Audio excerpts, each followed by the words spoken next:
Hello friends, welcome to Naayaki Fashions. இன்னைக்கு Aari class 4 தான் பார்க்க போறோம். Chain stitchல கொஞ்சம் shapes பார்க்க போறோம். இன்னொரு முக்கியமான விஷயம், ஸ்டாண்ட் இல்லாம இந்த மாதிரி ஒரு சேரை சப்போர்ட் பண்ணி மடியில வச்சு நான் இப்ப போட போற இந்த ஸ்டிச்சஸ் எல்லாமே ரொம்ப கம்ஃபர்ட்டபிளா தான் இருக்கும். ஆனா ஸ்டாண்ட் வந்து பேக் பெயின் வராது. ரொம்ப நேரம் நம்ம வர்க் பண்ணாலும் ப்ராப்ளம் கிடையாது. ஸ்டாண்ட் இப்போ இல்ல பேசிக் அப்படிங்கறவங்க அவங்களுக்காக ஒரு மடியில வச்சு எப்படி ஃப்ரேம் போச்சு வர்க் பண்றது அப்படிங்கறத காட்டி இருக்கேன். ஒண்ணும் இல்ல, ஜஸ்ட் மடியில இந்த இடத்துல நம்ம ஃபோல்ட் பண்ணிக்க போறோம். ஆப்போசிட்ல இந்த மாதிரி சேர் இல்லனா எதுலயாவது ஒரு கார்னரான செவர் அந்த மாதிரி ஏதாவது இடத்துல இந்த மாதிரி சப்போர்ட்டுக்கு வச்சிட்டு கீழ இருந்து வர்க் பண்ணுங்க. சேம் நம்ம ஸ்டாண்ட் வச்சு எப்படி வர்க் பண்ணோமோ அதே மாதிரி தான் இருக்கும். கம்ஃபர்ட்டபிளா தான் இருக்கும். வாங்க ஸ்டிச்சஸ் எப்படி பண்ணலாம்னு பார்க்கலாம். இந்த மாதிரி பேசிக்கா இந்த ஷேப்ஸ்லாம் போட்டுருக்கேன். ஸ்ட்ரெயிட் ஒரு செயின் ஸ்டிட்ச் காமிச்சிக்கிறேன். அப்புறம் இந்த மாதிரி கர்வ் மாதிரி வந்திருக்கு. அடுத்து ஜிக்ஸாக் மாதிரி, அதாவது இந்த டர்னிங்லாம் எப்படி ஷார்ப்பாக டர்ன் பண்ணலாம் அப்படிங்கிறத பார்க்கலாம். இது வந்து பானி ஸ்டிச்னு சொல்லுவாங்க, வாட்டர் ஃபில்லிங் ஸ்டிச்னு சொல்லுவாங்க. ஸ்டார்டிங் இது வந்து நம்ம பெருசாக போட்டுக்கலாம். பெருசாக போடும்போது உங்களுக்கு அந்த இது வந்து ரொம்ப ஷார்ப்பாக திரும்பக்கூடாது. இது வந்து அழகாக அந்த கர்வ் எப்படி இருக்கோ அந்த மாதிரி சி மாதிரி இப்படி கர்வாக தான் திரும்பணும். ஷார்ப்பாக இந்த எட்ஜஸ் வரக்கூடாது. ஸோ அந்த ஸ்டிச் வந்து இதில் பார்த்துக்கலாம்.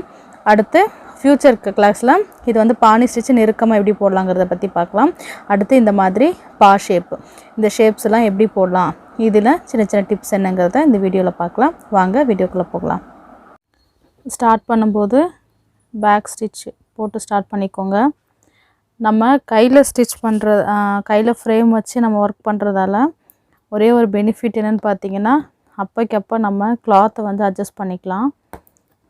அதாவது கிளாத் வந்து லூஸ் ஆகுது அப்படின்னா டக்குன்னு போட்டுக்கலாம். ஸ்டாண்டனா எடுத்து ரிமூவ் பண்ணி டைட் பண்ணுற மாதிரி வரும். ஆல்ரெடி செயின் ஸ்டிச் நல்லா ப்ராக்டிஸ் பண்ணியிருப்பீங்கன்னு நினைக்கிறேன். கிளாஸ் 3 வரைக்கும் போட்டிருக்கேன். ஸோ பார்த்து பண்ணியிருந்தீங்க அப்படின்னா இந்த ஸ்டிச்சஸ் வந்து ரொம்ப சின்னதாக ட்ரை பண்ணுங்கள். நமக்கு இனிமேல் வந்து செயின் ஸ்டிச் வந்து சின்னதாக தான் போட்டு பழகிக்கணும். பெருசாக போட்டிங்கன்னா அந்தளவுக்கு நீட்டாக இருக்காது. நல்ல செயின் ஸ்டிச் தான் வந்து நமக்கு பேசிக்கு. ஸோ செயின் ஸ்டிச் நீங்கள் ஒன்ஸ் கம்ப்ளீட் பண்ணிட்டீங்க அப்படின்னா ஆல்மோஸ்ட் உங்களுக்கு ஆரி வந்து ஸ்டார்ட் பண்ணிடுவீங்க. ஸோ எல்லா ஸ்டிச்சும் போடுறதுக்கு ஈஸியாக வந்துடும். ஸோ செயின் ஸ்டிச்சை நல்லா ப்ராக்டிஸ் பண்ணுங்கள். டெய்லி ஒரு 1 hour வந்து இதுக்காக டைம் ஸ்பெண்ட் பண்ணி உங்களுக்கு என்னென்ன ஷேப்லாம் போட்டு உங்களுக்குலாம் ஸ்டிச் பண்ண தோணுதோ எல்லா ஷேப்லேயும் வந்து நீங்கள் இந்த செயின் ஸ்டிச்சை வந்து ட்ரை பண்ணலாம். நான் சொன்ன டிப்ஸு இன்ஸ்ட்ரக்ஷன்ஸ் எல்லாமே ஃபாலோ பண்ணிவிட்டு ட்ரை பண்ணுங்கள். ஏதாவது டவுட்ஸ் வந்துச்சுன்னா கமெண்ட் பாக்ஸில் கண்டிப்பாக சொல்லுங்கள், நான் அதுக்கு ரிப்ளை பண்ணுறேன். இந்த மாதிரி சின்ன சின்ன ஸ்டிச்சஸாக எடுத்து பொறுமையாக போடுங்க.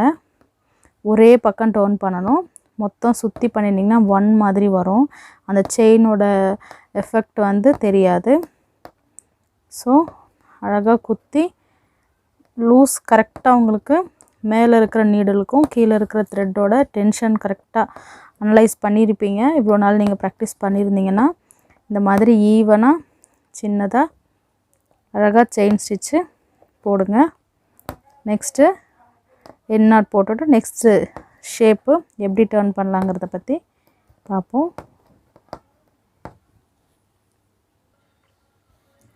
ஸ்ட்ரெயிட் லைனு ஃபஸ்ட்டு ஒரு ஸ்கேல் எடுத்து ஸ்ட்ரெயிட் லைன் வரைஞ்சிக்கோங்க. எண்ணாட் பாருங்கள்.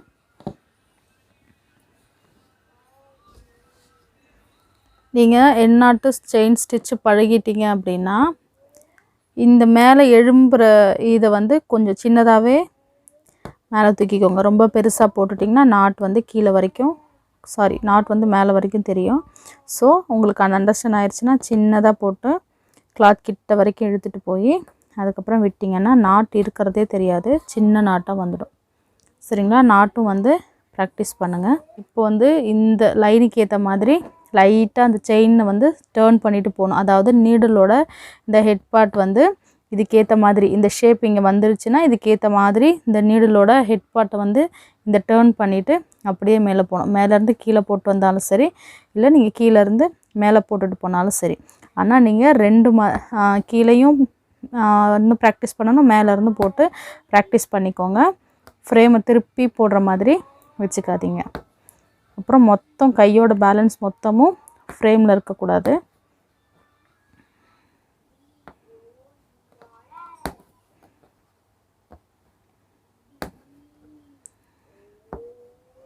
சின்னதாக செயின் ஸ்டிச்சு போடுங்க, ரொம்ப இழுத்து போடாதீங்க. செயின் வந்து ஜரி த்ரெட் வந்து கட் ஆகிடும். ஸோ சின்னதாக பொறுமையாக போடுங்க. இந்த பக்கம் இப்போ டேர்ன் ஆகுதுன்றதால அப்படியே நீடலோட ஹெட் பார்ட் வந்து அந்த பக்கம் ஃபேஸ் பண்ணுற மாதிரி லைட்டாக டேர்ன் பண்ணிக்கோங்க.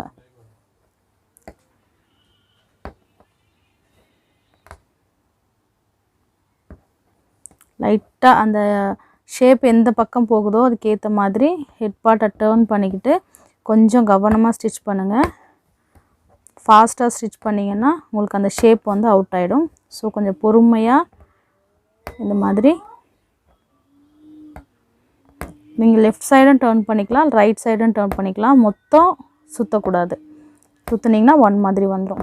இப்போ பாருங்கள், நான் வந்து லெஃப்ட் சைடு இந்த பக்கமும் திருப்பலாம், செயின் வரும். இல்லைன்னா இப்படி குத்திட்டு இந்த மாதிரி ஆப்போசிட் சைடும் எடுக்கலாம். ஸோ ப்ராப்ளம் கிடையாது. இந்த மாதிரி ஃபுல்லாக இந்த கர்வ் இந்த மாதிரி டேர்ன் பண்ணியிருக்குன்னு பாருங்கள். இதில் ஷார்ப்பாக வராது, அழகாக டேர்ன் பண்ணி ஃபுல்லாக கொண்டுட்டு போகணும். இது கம்ப்ளீட் பண்ணிவிடுங்க. இந்த மாதிரி கர்வ் வந்து முடிச்சிடணும், கம்ப்ளீட் பண்ணிடணும். என்னாட்டும் உங்களுக்கு இந்த மாதிரி அதிகமாக பெருசாக தெரியுது, இந்த மாதிரி இருக்குது அப்படின்னா கீழே ஊசியை கீழேருந்து, ஏன்னா ஸ்டார்டிங்கில் கண்டிப்பாக சின்னதாக கொஞ்சம் நீங்கள் ப்ராக்டிஸ் பண்ண தான் எண்ணாட்டு சின்னதாக வரும். பெருசாக வருதுன்னா எண்ணாட் போட்டுட்டு இந்த மிச்சம் இருக்கிறத வந்து பக்கத்துலேயே சின்னதாக ஒரு கீழேருந்து ஊசியை மேலே ஏற்றி அந்த கேப்பில் இந்த மாதிரி எண்ணாட்டு எக்ஸ்ட்ரா இருக்கிறத உள்ளே இன்சர்ட் பண்ணிட்டீங்கன்னா உங்களுக்கு ஃபினிஷிங் வந்து ரொம்ப நீட்டாக இருக்கும். நல்லா ப்ராக்டிஸ் பண்ணாலுமே ஒவ்வொரு தடவை பெருசாக வந்துடும். அப்போ நீங்கள் இந்த மாதிரி வெளியே தெரியாத அளவுக்கு நீட்டாக ஃபினிஷ் பண்ணிக்கோங்க. அடுத்து இன்னொரு 2 லைன் வரைஞ்சி இந்த மாதிரி ஈவனாக ஒரு ஜிக்ஸாக் லைன் வந்து ட்ரா பண்ணிக்கோங்க. இதையும் இந்த இடத்துலேருந்து ஸ்டார்ட் பண்ண போகிறோம். ஸ்டார்டிங்கு ஒரு பேக் ஸ்டிச் போட்டு லாக் பண்ண மாதிரி ஸ்டார்ட் பண்ணிக்கலாம். இதுவும் பாருங்கள், ரொம்ப சின்ன செயின் ஸ்டிச் போட பழகிக்கோங்க. ஸ்டார்டிங் நீங்கள் உங்களுக்கு செயின் ஸ்டிச் வந்துருச்சு அப்படின்னா அப்படியே சைஸை குறைச்சி சின்னதாக அந்த நீடலோட ஹெட் பார்ட் எவ்வளோ இருக்கோ அந்தளவுக்கு மட்டும் செயின் ஸ்டிச் போட பழகுங்க. அப்போ க்ராஸாக இந்த டைரெக்ஷனில் வந்துட்டுருக்கோம். ஸோ ஹெட் பார்ட் வந்து இந்த டைரெக்ஷனில் வந்து நமக்கு வரணும். இந்த மாதிரி சின்னதாக செயின் ஸ்டிச் போட்டுகிட்டே வாங்க. இந்த கார்னர் வரும்போது சேம் சின்ன செயின் ஸ்டிச் போடணும். போட்டால் தான் உங்களுக்கு அந்த கார்னர் வந்து பர்ஃபெக்ஷன் வந்து நல்லாயிருக்கும். போட்டுட்டு அதுக்கப்புறம் இதை டேர்ன் பண்ணும்போது எந்த டைரெக்ஷன் நம்ம திரும்புகிறோமோ அந்த டைரெக்ஷனில் அந்த லைனில் சின்னதாக ஒரு செயின் ஸ்டிச் போடுங்க. நம்ம ஃபஸ்ட்லேருந்தே செயின் ஸ்டிச் சின்னதாக போட்டுட்ருக்கிறதால பரவாயில்ல. இன்கேஸ் நீங்கள் கொஞ்சம் லாங் செயினாக போட்டிங்கன்னா அட்லீஸ்ட் இந்த டேர்னிங்லையாவது சின்ன செயின் ஸ்டிச் போடுங்க. வீடியோவில் தெரியுதுன்னு நினைக்கிறேன். இந்த மாதிரி கார்னரில் சின்ன செயின் ஸ்டிச் போட்டு அதுக்கப்புறமா நீங்கள் செயின் திருப்புனீங்க, இந்த டைரெக்ஷனுக்கு ஏற்ற மாதிரி ஹெட் பார்ட் கொண்டு வரணும். இந்த டைரெக்ஷனில் நீங்கள் ஸ்டிச் பண்ணிங்கன்னா நீங்கள் இந்த டேர்னிங் வந்து ரொம்ப நீட்டாக ஃபினிஷிங் வந்து பர்ஃபெக்டாக இருக்கும். அதுக்காக தான் நம்ம இந்த ஷேப் வந்து பழகிறது. ஸோ லைன் ட்ரா பண்ணாமல் வரையாதீங்க, ஸ்டார்டிங் வராது. ஸோ லைன் வந்து ஈவனாக ஒரு ஸ்கேல் அளவுக்கு லென்த் போட்டு வரைஞ்சிருக்கேன். அதே மாதிரி ஈவனாக லைன் ட்ரா பண்ணிவிட்டு அதுக்கப்புறம் ப்ராக்டிஸ் பண்ணுங்கள். இந்த மாதிரி ஒரு லாங் செயின் ஸ்டிச் போட்டு சின்னதாக ஒரு செயின் ஸ்டிச் போட்டுக்கோங்க. இப்போ இந்த டைரெக்ஷன் திரும்ப போகிறோம். இந்த டைரெக்ஷன் முடிஞ்சிடுச்சு, இந்த டைரெக்ஷன். ஸோ இந்த ஹெட் பார்ட் வந்து இந்த டைரெக்ஷனாக திருப்பி பக்கத்துலேயே போட்டிங்கன்னா உங்களுக்கு முன்னாடி போட்ட செயின் வந்து எழும்பாது. சரிங்களா? அப்போது உங்களுக்கு அந்த ஃபினிஷிங் வந்து நீட்டாக வரும். மறுபடியும் சொல்கிறேன். ஸோ கொஞ்சம் கவனிச்சுக்கோங்க. செயின் ஸ்டிச்சு, இந்த டேர்னிங், இந்த கார்னரு இதெல்லாம் கொஞ்சம் ஷார்ப்பாக பர்ஃபெக்டாக வந்துருச்சுனாலே ஆல்மோஸ்ட் ஆரி பேசிக்ஸ் வந்து முடிஞ்சிடும். சரிங்களா? அடுத்து டிஃப்ரெண்ட்டான ஸ்டிச்சஸ் தான் பார்க்கலாம். நமக்கு எல்லாத்துலேயுமே மெயின் வந்து இந்த ஷார்ப்னஸ் எப்படி வருது, செயின் எவ்வளோ சின்னதாக போடுறோம், எவ்வளோ பர்ஃபெக்டாக அந்த ஷேப்ஸ் தெரியுது, அதுதான் மெயின். இந்த மாதிரி எட்ஜ் வந்ததுமே போட்டு சின்ன ஒரு செயின் ஸ்டிச் போட்டு திருப்பி சின்னதாக ஒரு செயின் ஸ்டிச் போட்டு திருப்பிக்கோங்க. இதே மாதிரி சில்க் த்ரெட்லையும் ட்ரை பண்ணுங்கள். ஏன்னா சில்க் த்ரெட்லையும் நம்ம ஒர்க் பண்ணுவோம். ஜரி அளவுக்கு உங்களுக்கு சில்க் த்ரெட் வந்து கம்ஃபர்டபுளாக வராது. ஸோ சில்க் த்ரெட்லேயும் செயின் ஸ்டிச்லாம் போட்டு நல்லா ப்ராக்டிஸ் பண்ணிட்டீங்கன்னா நம்ம சில்க் த்ரெட் ஒர்க் பண்ணும்போது ரொம்பவே கம்ஃபர்ட்டாக வந்துடும். நீங்கள் இது கூட நம்ம ஜரி கூட கொஞ்சம் ஃபோர்ஸாக இழுத்துக்கலாம், கீழே லூஸ் வந்து அதுக்கேற்ற மாதிரி கொடுத்துக்கலாம்.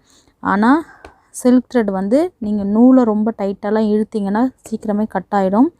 ஸோ அதுக்கேற்ற டென்ஷன் கொடுத்து கொஞ்சம் லூஸ் கொடுத்து தான் நம்ம சில்க் த்ரெட்டை ஸ்டிச் பண்ணணும். ரொம்பவும் லூஸ் பண்ணிட்டோன்னா மேலே ஸ்டிச்சிங் வந்து அழகாக வராது.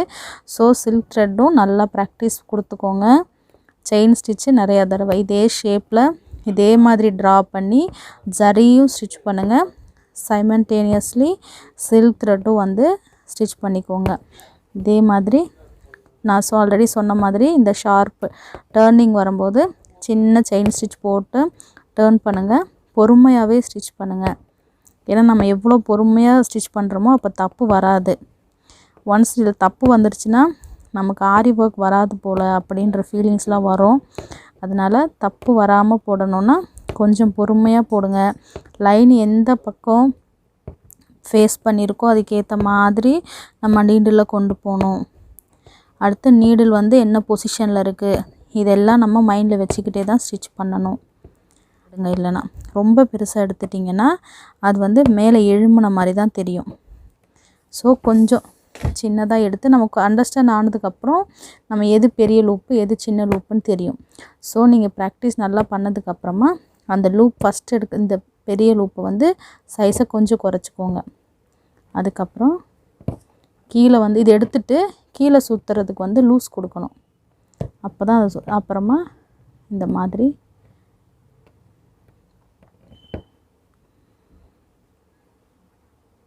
எடுத்து ஹெட் போர்ஷன் வந்து டர்ன் பண்ணிவிட்டு அந்த பெரிய லூப்பை இழுத்து கீழே இறக்குனிங்கன்னா உங்கள் சின்னதாக நாட் வந்து விழுந்துடும். ஸோ நாட்டும் ப்ராக்டிஸ் பண்ணிக்கோங்க. இந்த ஷேப் பார்க்கலாம். நான் செயின் ஸ்டிச்சை எதுக்கு இவ்வளோ பொறுமையாக உங்களுக்கு ஸ்டெப் பை ஸ்டெப்பாக மறுபடியும் சொல்லிகிட்டு இருக்கேன்னா இதுதான் இம்பார்ட்டன்ட். இது வந்துருச்சுன்னா அடுத்து ஃப்யூச்சரில் உங்களுக்கு வேறு ஸ்டிச்சர்ஸ் வந்து நான் வாட் இஸ் வாட்டுன்னு சொன்னாலே உங்களால் அண்டர்ஸ்டாண்ட் பண்ணிக்க முடியும். ஆனால் இந்த செயின் ஸ்டிச் வந்து கண்டிப்பாக நீங்கள் வந்து ப்ராக்டிஸ் பண்ணணும். நான் சொல்கிறதெல்லாம் கவனிச்சுட்டே நீங்கள் ஸ்டிச் பண்ணிங்கன்னா உங்களுக்கு கண்டிப்பாக வந்துடும். அதுக்காக தான் வந்து லென்த்தாக போடுறேன் கொஞ்சம் வீடியோ. ஸோ உங்களுக்கு ஸ்டிச்சஸும் நீங்கள் கொஞ்சம் பொறுமையாக பார்ப்பீங்க அப்படிங்கிறதுக்காக தான் நான் இன்ஸ்ட்ரக்ஷன் சொல்லிக்கிட்டே உங்களுக்கு ஸ்டிச் பண்ணி காமிக்கிறேன். இந்த பாருங்கள், இங்கே வந்து ஷார்ப்பாக திருப்பக்கூடாது. இது எப்படி கேர்வாக போகுதோ அதே மாதிரி கேர்வாகவே கொண்டுட்டு போங்க. எந்த ஷார்ப்பும் கிடையாதுங்க. இந்த பானி ஸ்டிச் வந்து எல்லாத்துக்குமே இம்பார்ட்டன்ட். நீங்கள் சில்க் த்ரெட்டில் இதையும் சில்க் த்ரெட்டில் ப்ராக்டிஸ் பண்ணிக்கோங்க. வந்து நமக்கு இந்த ஃபில்லிங் எல்லாத்துக்குமே வரும். ஸோ நீங்கள் ஒரு சிம்பிளான டிசைன்ஸ் குந்தன்ஸ்லாம் ஒட்டிட்டு கூட அந்த எடுத்த ஃபுல்லாக கவர் பண்ணுறதுக்கு இந்த ஃபில்லிங்க்காக இந்த பானி ஸ்டிச் தான் மேக்ஸிமம் யூஸ் பண்ணுவாங்க. ஸோ எடுத்த உடனே நமக்கு சின்னதாக பர்ஃபெக்டாக வராது. ஸோ செயின் ஸ்டிச்சில் இந்த மாதிரி கொஞ்சம் பெருசாகவே ட்ரை பண்ணிக்கலாம். இந்த எட்ஜஸ் வந்து ஷார்ப்பாக வரக்கூடாது, அது ஒன்று மட்டும் கவனிச்சுக்கோங்க. இப்போ இந்த கர்வு இந்த ஜிக்ஸாக்லலாம் வந்த மாதிரி கர்வில் இந்த ஜிக்ஸாக்கு இல்லை இதுக்கெல்லாம் வந்து நம்ம ஷார்ப் எட்ஜஸ் வந்து திருப்புவோம். ஆனால் இந்த பானி ஸ்டிச்சுக்கு வந்து வாட்டர் ஃபால் ஸ்டிச்சுக்கு வந்து எட்ஜஸ் வந்து ஷார்ப்பாக வரக்கூடாது. ஸோ கர்வாக தான் வரணும். அந்த சின்ன செயின் ஸ்டிச்சை நம்ம எந்த மாதிரி போட்டால் கர்வ் வரும், எப்படி போட்டால் அந்த ஷார்ப்னஸ் கொண்டு வருது அப்படிங்கிறத நீங்கள் ப்ராக்டிஸ் பண்ணி கற்றுக்கணும். சரிங்களா? பண்ணிங்கனாலே உங்களுக்கு பர்ஃபெக்டாக வந்துடும். ஸோ பானி ஸ்டிச்சு இது மாதிரி கர்வ் எதுவுமே அந்த டைரக்ஷன் எந்த பக்கம் போகுதோ அதுக்கேற்ற மாதிரி செயின் ஸ்டிச்சை சின்னதாக போட்டுட்டு போனீங்கனாலே இது வந்து டைரக்ஷன்ஸ் மாறும். அவ்வளோதான், வேறு ஒன்றும் இல்லை. அதுக்கேற்ற மாதிரி இந்த எந்த பக்கம் ட்ராயிங் வரைஞ்சிருக்கோமோ அதுக்கேற்ற மாதிரி ஹெட் பார்ட்டை அந்த டைரக்ஷனில் நம்ம பானி ஸ்டிச் கொண்டுட்டு போனாலே. இப்போது இந்த ஷேப் வந்து முடிச்சிட்டோம். ரொம்ப கர்வ் வராமல் இந்த மாதிரி டர்ன் வர மாதிரி பார்த்துக்கோங்க. அதாவது ரொம்ப ஷார்ப்பாக இல்லாமல் இந்த மாதிரி போட்டுட்டு ஹெட் நாட் போட்டாச்சு. நெக்ஸ்ட்டு இந்த ஷேப் பார்த்துக்கலாம். ஸ்டார்ட் பண்ணும்போது இந்த மாதிரி 2 சுற்றிக்கோங்க. சுற்றிங்கன்னா கொஞ்சம் க்ரிப் இருக்கும். மடியில் தான் வச்சு போட்டுட்ருக்கேன். இந்த சின்ன சேரோட சப்போர்ட்டில் மடியில் கீழே உட்காந்து இந்த மாதிரி அதோட சப்போர்ட்டில் தான் போட்டுட்ருக்கேன். ஸோ உங்களுக்கு எப்படி வச்சா கம்ஃபர்ட்டாக இருக்குன்னு செக் பண்ணிவிட்டு போடலாம். ஸ்டாண்ட் இருக்கணும்னு தேவையில்லை. இப்படின்னு ட்ரை பண்ணி பாருங்கள். இது வந்து டைரக்ஷன்ஸ், இந்த டைரக்ஷன்ஸும் அந்த டைரக்ஷன்ஸும் அப்புறம் அந்த ஷார்ப்னஸ்லாம் எப்படி டர்ன் பண்ணுறோம் அப்படிங்கிறதுக்காக இந்த ஷேப்பும் ட்ரை பண்ணிக்கலாம். செயின் ஸ்டிச்சோட ஜரி த்ரெட்டோட சேர்த்து சில்க் த்ரெட்டும் வந்து நீங்கள் ப்ராக்டிஸ் பண்ணி பாருங்கள். ஸ்டார்டிங்கில் வந்து ஜரி த்ரெட்லேயே பண்ணுங்கள். பேசிக் செயின் வந்து நார்மல் காட்டன் த்ரெட்லேயும் ஜரி த்ரெட்டு அடுத்து சில்க் த்ரெட்லேயும் ப்ராக்டிஸ் பண்ணதுக்கப்புறமா இந்த மாதிரி ஷேப்ஸ் வந்து சில்க் த்ரெட்டில் ப்ராக்டிஸ் பண்ணுங்கள், ஜரி த்ரெட்டில் ப்ராக்டிஸ் பண்ணுங்கள். சின்னதாக ஸ்டிச் போட்டிங்க அப்படின்னா ஆல்ரெடி சொன்ன மாதிரி தான் டர்ன் பண்ணும்போது சின்ன ஸ்டிச் போட்டிங்க அப்படின்னா ஷார்ப்னஸ் வந்து நல்லா நீட்டாக கிடைக்கும். அவ்வளோதான். இந்த டைரக்ஷன்ஸ் வந்து போகுதோ அந்த டைரக்ஷன்ஸ்க்கு ஏற்ற மாதிரி ஹெட் போர்ஷன் வந்து டர்ன் பண்ணிக்க வேண்டியதான். ஷார்ப்னஸ்க்கு ஏற்ற மாதிரி சின்னதாக ஸ்டிச் பண்ணி டர்ன் பண்ணிக்க வேண்டியது. ஆல்ரெடி சொன்ன அதே இன்ஸ்ட்ரக்ஷன் தான் ஃபாலோ பண்ணிவிட்டு செயின் ஸ்டிச்சு ஷேப்ஸு எல்லாமே போட்டுடலாம். இந்த மாதிரி இப்போ இந்த பக்கம் டர்ன் பண்ண போகிறோன்னா ஹெட் பார்ட்டை இந்த பக்கம் திருப்பிக்க வேண்டியது தான். சின்னதாக ஒரு செயின் ஸ்டிச் போட்டால் ஷார்ப்னஸ் கிடைச்சிரும். அவ்வளோதான். இந்த மாதிரி ஷேப்பில் போடுங்க. நீடில் ஸ்ட்ரைட்டாக இருக்கான்னு செக் பண்ணிக்கோங்க. ஏன்னா நம்ம போடுற ஆர்வத்தில் வந்து இது இப்படிலாம் கிராஸாலாம் போகும். ஸோ ஸ்டார்டிங்லேயே வந்து நீடில் ஸ்ட்ரைட்டாக பிடிச்சி ப்ராக்டிஸ் பண்ணிக்கோங்க. ஸோ காட்லலாம் போடுறதுக்கு ஸ்ட்ரைட்டாக பிடிச்சி போட்டிங்கன்னா தான் கம்ஃபர்டபுளாக இருக்கும். டர்ன் பண்ணும்போது சின்ன ஸ்டிச், அவ்வளோதான்.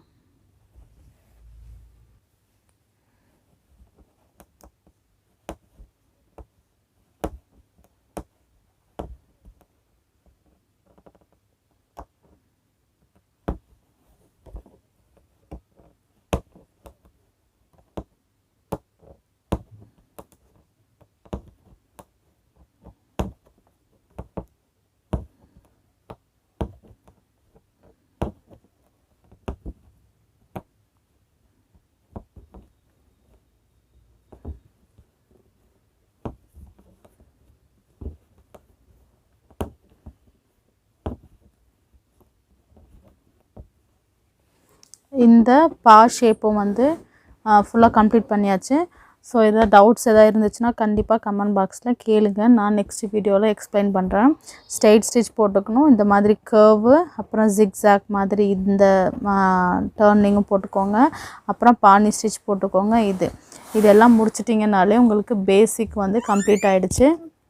இதே மாதிரி ஜரி த்ரெட்டில் போட்டுட்டு சில்க் த்ரெட்லேயும் நீங்கள் ப்ராக்டிஸ் பண்ணிங்கனாலே பேசிக் வந்துடும். நெக்ஸ்ட்டு வீடியோவில் இன்னும் ஷேப்ஸ் எப்படி போடலாம் அப்படின்ட்டு பார்க்கலாம். இந்த வீடியோ உங்களுக்கு பிடிச்சிருந்தா நாயகி ஃபேஷன்ஸை லைக் பண்ணுங்கள், சேனலை சப்ஸ்கிரைப் பண்ணனா சப்ஸ்கிரைப் பண்ணுங்கள். யாருக்காவது ஆரி ஒர்க் பண்ணிகிட்ருக்கவங்களுக்கு, ஆரி கற்றுக்கணுன்னு நினைக்கிறவங்களுக்கு யாருக்காவது யூஸாக இருக்கும்னு நினச்சிங்கன்னா கண்டிப்பாக ஷேர் பண்ணுங்கள். தேங்க்ஸ் ஃபார் வாட்சிங்.